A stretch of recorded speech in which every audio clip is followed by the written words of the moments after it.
And joining me now is the Commerce Secretary, Gina Raimondo, also the former governor of Rhode Island. Secretary Raimondo, welcome to Meet the Press. Good morning.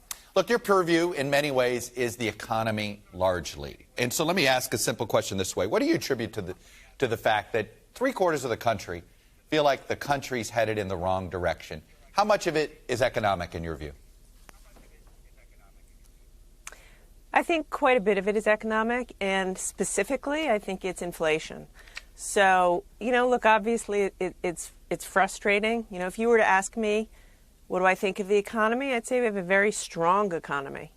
Unemployment is down. We've recovered all the jobs since lost in the pandemic. People's household balance sheets are strong. However, when you go to the grocery store, prices are high. When you fill up your car at the tank, prices are high. And so consumers, Americans, are feeling that. And I think that is largely the reason folks say, as you said, we're headed in the wrong direction. But if I was just talking to a CEO of a big company and asking him, as I always do, talking to people, what do you think about the economy? And he said, the economy's strong. Customers are buying. Businesses are strong. People are adding jobs. He said, we're trying to talk ourselves into a recession. And I agree with that. I think fundamentally the economy's strong, but if you go to the grocery store every day, getting ready for that summer picnic and prices are high, people feel frustrated, and, we get that. I want to talk about a couple things that the administration hasn't done yet that have been thought of as pretty good short-term solutions. I was talking with Stephanie Murphy, a Democratic congresswoman from Florida, and she pointed out three things, and I've heard this from others. Getting rid of many of these Trump tariffs, in boosting legal immigration, and implementing an all-of-the-above energy policy. I'm going to take the first two. You would like to see some of these Trump tariffs gotten rid of on household items. You're not the only one in the administration. Why hasn't it happened yet? The president is in the process of making that decision. I want to say a couple things about this. We should be clear about what lifting tariffs would and wouldn't do. Right? Like, lifting tariffs isn't going to bring down top-line inflation in a very significant way. What it will do, potentially, is help consumers on certain, as you say, household goods. And so, for that reason, given where inflation is, I think it could make sense to do it. But, the president is being thoughtful about this, unlike President Trump. Those tariffs that he imposed made no sense. And so we are briefing him, and I expect he'll make a decision shortly. And if he decides to lift certain tariffs, it will be because he knows he has to think about doing everything he possibly can to provide any relief to consumers. But he's going to do it in a thoughtful way that is strategic. And also, most important to him and to all of us is without hurting American workers. And that's what we're trying to get done here. With respect to immigration, that's an issue for Congress to take up, and I think that, it's a discussion that we should have. Everybody knows, ask any economist. Isn't it the single biggest driver, actually, right now, with our supply chain problems, with the labor pressure, with all of this, that in many ways, this inflationary pressure, in some ways, is this labor shortage on the lower end of the scale, right?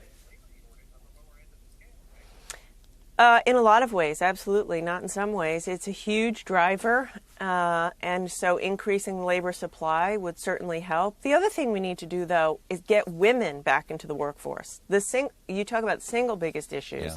Look at workforce participation of women without a college degree. We have to be there for those women. To get child care, reproductive health is on everybody's mind. That's going to hurt the economy. Child care, health care, skills. Train these women so that they're able to get jobs that are available today and be productive members of the workforce. If you're serious about the labor shortage, lean in to making sure women can fully participate. On the issue of energy prices, the president proposed a gas tax holiday. There's been crickets in Congress. What other ideas do you have to lower the price of gas? So that is one, and hopefully Congress takes action. The other thing the president's working on is just increasing supply.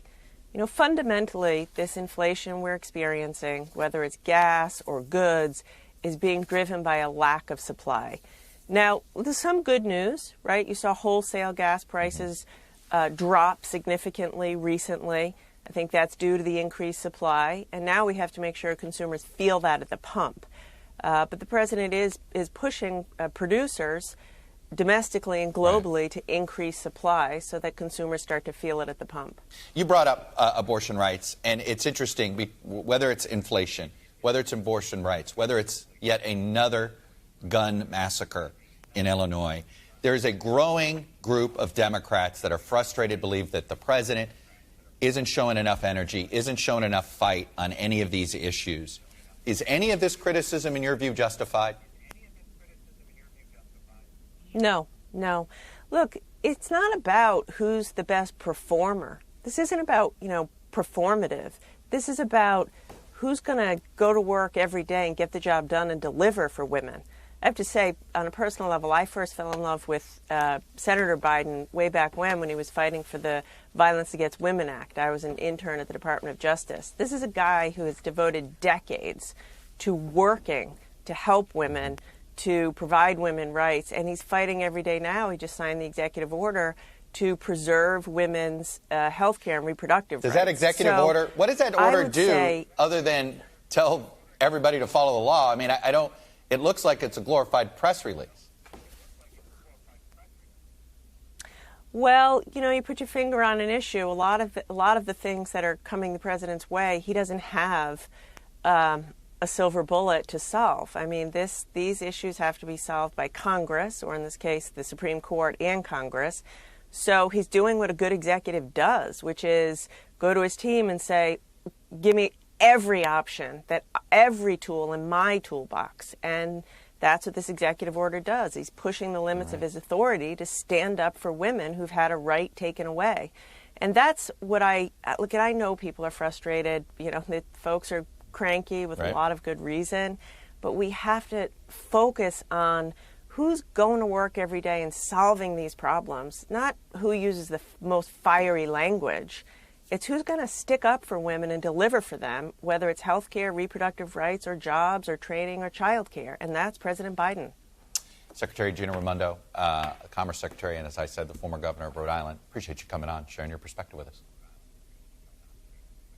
Thanks, Chuck. You got it.